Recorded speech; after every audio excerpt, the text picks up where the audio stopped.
You are reminding me of Mona Lisa's picture. It sparked so many. It did. I mean, there it is. You're right in the So middle. you don't like my smile? I What do you not like in that picture? There is. I have an ODOP product which I gifted him. Yeah. एक गाय थी, उसका बछड़ा था,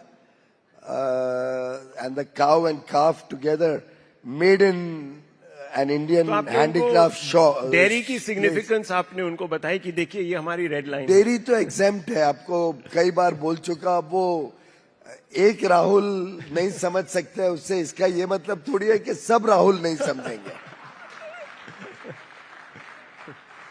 अब कुछ लोग तो ऐसे होते हैं जो समझ के बाहर ही होते हैं, पर मैं उस तरीके का नहीं हूं कि मैं शाहरुख खान की तरह बोलूंगा कि नाम तो सुना ही होगा।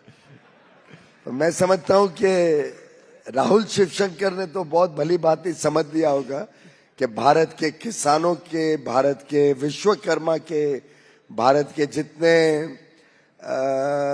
MSMEs हैं, इन सबके हितों को भी सुरक्षित रखा गया और इन सब के लिए नए अवसर भी शुरू किए गए। अपॉर्चुनिटीज उनके लिए नए मिले, उसकी भी चिंता की गई है। तो भारत की डेयरी पूरी तरीके से बाहर है।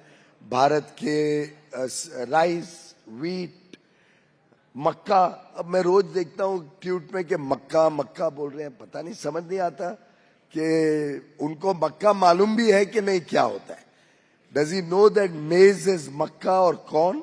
एंड आई हैव अनाउंस्ड कि वो ट्रेड एग्रीमेंट में उसमें कोई छूट नहीं दी गई है। आई हैव अनाउंस्ड कि सोया मील के ऊपर कोई छूट नहीं दी गई है। अब ये पोल्ट्री पे कोई छूट नहीं दी गई है, कोई GM फूड्स भारत में नहीं आएंगे।